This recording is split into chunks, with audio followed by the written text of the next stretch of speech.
प्राचीन समय से ही भारत का इतिहास बेहद गौरवशाली रहा। अंग्रेजों के आने से पहले भारत में कई साम्राज्य हुए जिन्होंने विस्तारवादी नीतियां अपनाते हुए खुद को यहाँ स्थापित करने की कोशिश की। इसी कारण से समय समय पर नए साम्राज्य बनते रहे और पुराने साम्राज्यों का पतन होता रहा। भारत में साम्राज्य स्थापित करने के कारण कई लड़ाइयाँ लड़ी गईं और इन लड़ाइयों में से कुछ लड़ाइयों को इतिहास के पन्नों में कुछ खास जगह नहीं मिल सकी और कुछ को इतिहास के पन्नों में जगह मिली। खानवा की लड़ाई उनमें से एक है। खानवा की लड़ाई का इतिहास काफी गौरवशाली रहा, लेकिन इस लड़ाई से पहले एक और लड़ाई लड़ी गई थी जिसे हम सब बैटल ऑफ पानीपत के नाम से जानते हैं। क्योंकि खानवा की लड़ाई से बैटल ऑफ पानीपत का एक बड़ा कनेक्शन है, तो इसलिए आप मेरा ये वीडियो जरूर देख लें। इसका लिंक डिस्क्रिप्शन में है। जैसा कि आपको पता ही होगा कि पानीपत की लड़ाई में बाबर ने इब्राहिम लोधी को हराकर दिल्ली को अपने कब्जे में कर लिया, जिससे भारत में मुगल सल्तनत की शुरुआत हुई। लेकिन खानवा की लड़ाई के बाद में ही भारत में मुगल डायनेस्टी की शुरुआत हुई थी पूरी तरह से। तो चलिए जानने की कोशिश करते हैं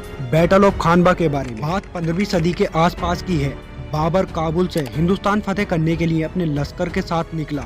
हिंदुस्तान को फतेह करने के लिए बाबर पूरी तैयारी से आया था। बाबर के पास कुल 12,000 सिपाही थे। बाबर सिर्फ हिंदुस्तान पर ही नहीं कब्जा जमाना चाहता था, बल्कि वो काबुल में भी अपने वर्चस्व को कायम रखना चाहता था। माना जाता है कि बाबर काबुल से निकलकर कई दिनों के बाद बड़ी मुश्किल से अपने लश्कर को लेकर झेलम नदी के किनारे पहुंचने में कामयाब हो गया। झेलम नदी के पास आराम करने के बाद बाबर हिंदुस्तान के अंदर घुसने में कामयाब हो गया।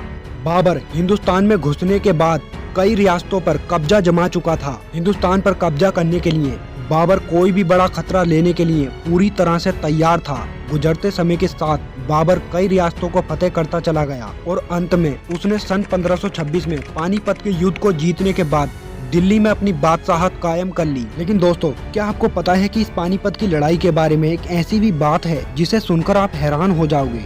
कुछ इतिहासकार कहते हैं कि बाबर को भारत आने का निमंत्रण दिल्ली सल्तनत के वफादार दौलत खान और खुद राणा सांगा ने ही दिया था, क्योंकि इनको लग रहा था कि बाबर दूसरे विदेशी आक्रमणकारियों की तरह लूटपाट करके वापस अपने देश चला जाएगा। लेकिन ऐसा नहीं हुआ था, जिसकी वजह से पानीपत के युद्ध के बाद में बाबर का सामना राणा सांगा से हुआ।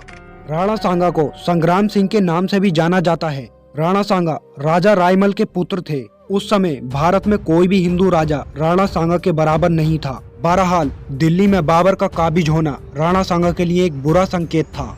असल में राणा सांगा बाबर को दिल्ली से हटाकर अपनी सत्ता कायम करना चाहते थे। वहीं बाबर भी पूरे भारत पर अपना कब्जा जमाने का ख्वाब देख रहा था। राणा सांगा ने बाबर को दिल्ली का बादशाह मानने से इनकार कर दिया और राणा सांगा खुद को दिल्ली का सम्राट मानता था। इसी कारण इन्होंने अपने राज्य की सीमाओं को आगरा तक फैला लिया और ये जल्द ही दिल्ली पर भी अपना कब्जा जमाने वाले थे। बाबर भी ये जानता था कि वो राणा सांगा के होते हुए पूरे भारत पर कब्जा नहीं कर पाएगा। इस लिहाज से दोनों योद्धाओं को अपने वर्चस्व को कायम रखने की चुनौती थी और बाबर एक के बाद एक रियासत को जीतता रहा, जिससे इसकी भूख और भी बढ़ गई और अब तक बाबर को चुनौती देने वाला कोई भी राजा नहीं था।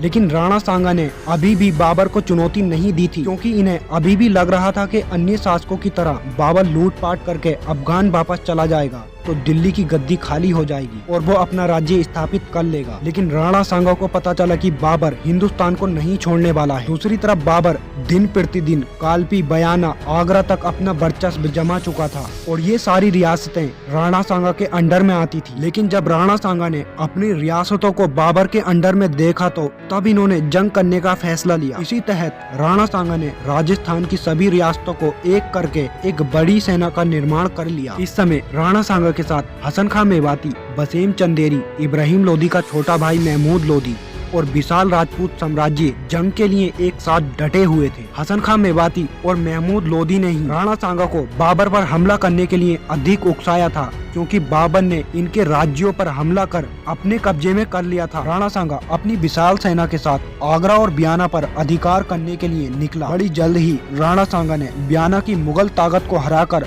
बयाना पर अपना अधिकार कर लिया। बयाना जीतने के बाद राणा सांगा आगे बढ़ा और सीकरी को भी अपने अधिकार में कर लिया और यही सीकरी में राणा सांगा ने अपनी सेना का पड़ाव डाला। इधर लगातार मिल रही हार से बाबर के सैनिक घबरा गए। उन्होंने बाबर से कहा, हमें वापस काबुल लौट जाना चाहिए। पर बाबर कहाँ मानने वाला था। उसने अपने सैनिकों की तनख्वाह दोगुनी कर दी और बाबर ने अपने सैनिकों के सारे कर्ज माफ कर दिए। बाबर ने कभी न शराब पीने की कसम खाई, फिर भी सैनिक नहीं माने तो अंत में उसने जिहाद का नारा लगाया, जिसके बाद भागती हुई सेना रुक गई। इस तरह 15 मार्च 1527 इतिहास के पन्नों में वह तारीख दर्ज हुई जहां दोनों खानवा के मैदान में भिड़ गए। राणा सांगा की फौज का मुकाबला करने के लिए बाबर भी अपने लश्कर के साथ फतेहपुर सीकरी के पास खानवा नामक स्थान पर पहुंचा। वहां राणा सांगा और उसके दूसरे सहयोगी राजा बाबर की सेना का आने का इंतजार कर रहे थे। बाबर की सेना के आते ही युद्ध शुरू कर दिया गया। इस युद्ध में राणा सांगा हाथी पर बैठकर अपनी सेना का नेतृत्व कर रहे थे। बाबर ने जिस तरह पानीपत के युद्ध में इब्राहिम लोदी के लिए जाल बनाया था, उसी तरह का जाल उसने खानवा के युद्ध में बनाया। उसने कई सारी तोपें अपनी सेना के बीच में छुपा दी थीं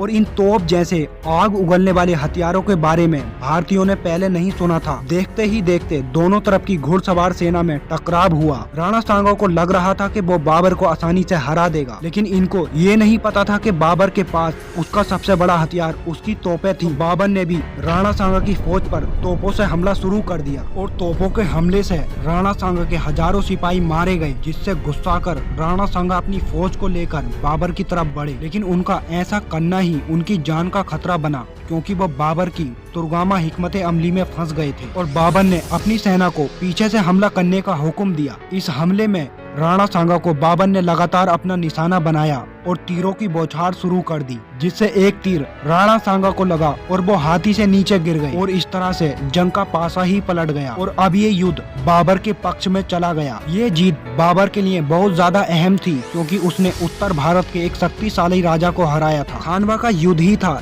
जिसको जीतने के बाद बाबर को गाजी की उपाधि मिली थी। खानवा का युद्ध जीतने के बाद बाबर की ताकत का मुख्य केंद्र काबुल नहीं रहा, बल्कि आगरा और दिल्ली बन गया। इस वीडियो में हमने पूरे फैक्ट के साथ इस जंग के बारे में जानने की कोशिश करी और जो सच था हमने वही आप तक पहुंचाया। अगर आपको इस तरह की वीडियो पसंद है तो इस चैनल को सब्सक्राइब कर लें। और हाँ दोस्तों, आपसे एक छोटी सी रिक्वेस्ट है, आप इस वीडियो को लाइक जरूर कर लें।